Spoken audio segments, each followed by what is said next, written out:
அன்புக்கும் மரியாதைக்கும் உரிய தமிழகத்தினுடைய வருங்கால முதலமைச்சர், இன்றைய எதிர்கட்சி தலைவர் அன்பு அண்ணன் திரு எடப்பாடி பழனிசாமி அவர்களுக்கும், தமிழகத்திலேயே 10க்கு 10 என்று சொல்லி அளித்த நம்முடைய அன்பு சகோதரர் முன்னாள் அமைச்சர் திரு SP வேலுமணி அண்ணன் அவர்களுக்கும், கோவை வடக்கு சட்டமன்ற தொகுதி நம்முடைய மாவட்டத்தினுடைய செயலாளர் அன்பு அண்ணன் திரு அம்மன் அர்ஜுனன் அவர்களுக்கும், சிங்காநல்லூர் தொகுதி அன்பு சகோதரர் திரு ஜெயராம் அவர்களுக்கும், பாரதிய ஜனதா கட்சியினுடைய மாவட்ட தலைவர் திரு ரமேஷ்குமார் உள்ளிட்ட அத்தனை அன்பு சொந்தங்கள், பாரதிய ஜனதா கட்சியினுடைய சொந்தங்கள், ரத்தத்தின் ரத்தமான அண்ணா திராவிட முன்னேற்ற கழகத்தினுடைய அத்தனை சொந்தங்களுக்கும், அத்தனை பேருக்கும் என்னுடைய வணக்கத்தை கூறி, தமிழகத்தில் நடந்து கொண்டிருப்பது திராவிட மாடல் ஆட்சி என்று முதலமைச்சர் சொல்கிறார். அது திராவிட மாடல் ஆட்சி அல்ல, மக்கள் விரோத ஆட்சியாக இப்போது நடந்து கொண்டிருக்கிறது. கடந்த 4.5 வருடங்களாக கோவை மாவட்டத்து மக்களுக்கு தெரியும் எப்படி அவர்களுடைய அன்றாட பிரச்சனையிலிருந்து தொழில் வளர்ச்சி வரை, அவர்களுடைய வருங்கால வளர்ச்சி வரை எப்படி இந்த திராவிட மாடல் அரசு இந்த மாவட்டத்திற்கு பாதிப்பினை கொடுத்துக் கொண்டிருக்கிறது என்று தெரியும். எப்போது தேர்தல் வரும் என்று கோவை மாவட்டத்து மக்கள் காத்துக் கொண்டிருக்கிறார்கள். இங்கு நடந்து கொண்டிருக்கக்கூடிய மக்கள் விரோத ஆட்சியை தூக்கி எறிய வேண்டும் என்றால் ஓரணியில் இணைவோம் என்று திராவிட மாடல் முதலமைச்சர் சொல்கிறாரே, அது நமக்கு, நாம் ஓரணியில் இணைவோம். திராவிட முன்னேற்ற கழகத்தினுடைய ஆட்சியை வீட்டுக்கு அனுப்ப வேண்டும்.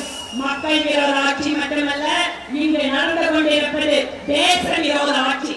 நம்முடைய மாண்புமிகு பாரத பிரதமர் நரேந்திர மோடி அவர்களுடைய ஆட்சியிலே தமிழகத்திலே மரியாதைக்குரிய அண்ணன் எடப்பாடியார் அவர்கள் தலைமையிலே நூற்றுக்கணக்கான துறைகளில் தமிழகம் முன்னுக்கு வந்து அத்தனை விருதுகளையும் பெற்றது. ஆனால் இப்போது மாநிலத்தினுடைய முதலமைச்சர் சொல்கிறார், எங்களுக்கு மத்தியில் இருந்து நிதி வரவில்லை என்று. எங்களுடைய கேள்வி ஒன்றுதான், கொடுக்கின்ற மக்கள் பணத்திற்கு சரியான கணக்கை காட்டினால் பிரதமர் மோடி அவர்கள் அள்ளி அள்ளி கொடுக்கக்கூடியவர். ஆனால் யூட்டிலைசேஷன் சர்டிபிகேட், கொடுக்கின்ற பணத்தை எப்படி செலவு செய்தீர்கள் என்று கேட்டால் பதிலளிக்க வக்கில்லாத மாநிலத்தினுடைய முதல்வர் நிதி வரவில்லை என்று பிரதமர் மோடி அவர்கள் மீது குற்றம் சாட்டுகிறார். இந்த நிலைமை மாற வேண்டும். டபுள் என்ஜின் சர்க்கார், மத்தியிலே இருக்கின்ற பிரதமர் மோடி அவர்களுடைய ஆட்சிக்கு உறுதுணையாக தமிழகத்தை வளர்ச்சி பாதையை எடுத்து செல்ல வேண்டும் என்றால் வருகின்ற தேர்தலில் தேசிய ஜனநாயக கூட்டணி வெற்றி பெற வேண்டும். அன்பு அண்ணன் எடப்பாடியார் அவர்கள் முதலமைச்சராக பதவியேற்க வேண்டும். கோவை மாவட்டம் புரட்சி தலைவி அம்மா அவர்கள் காலத்திலிருந்து தன்னுடைய அன்பை, ஆதரவை, பாசத்தை வாரி வாரி கொடுக்கக்கூடிய மாவட்டம். இந்த மாவட்டத்தில் கடந்த முறை 10க்கு 10. ஆனால் வரக்கூடிய தேர்தலில் தமிழகம் முழுவதும் 100க்கு 100 என்ற சொல்லத்தக்க வகையில் நாம் வெற்றி பெற வேண்டும் என கேட்டுக்கொண்டு, இந்த மக்களை காப்போம், தமிழகத்தை மீட்போம்.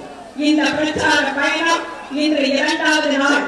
ஆனால் தமிழகத்திலே நேற்றுதான் புயல் மையம் கொண்டது போல இருந்தது. ஆனால் இன்று மணிக்கு 300 கிலோமீட்டர் வேகத்தில் இந்த சூறாவளி யாத்திரை கிளம்பிவிட்டது. நம்முடைய பயணம் வெற்றி பயணம்.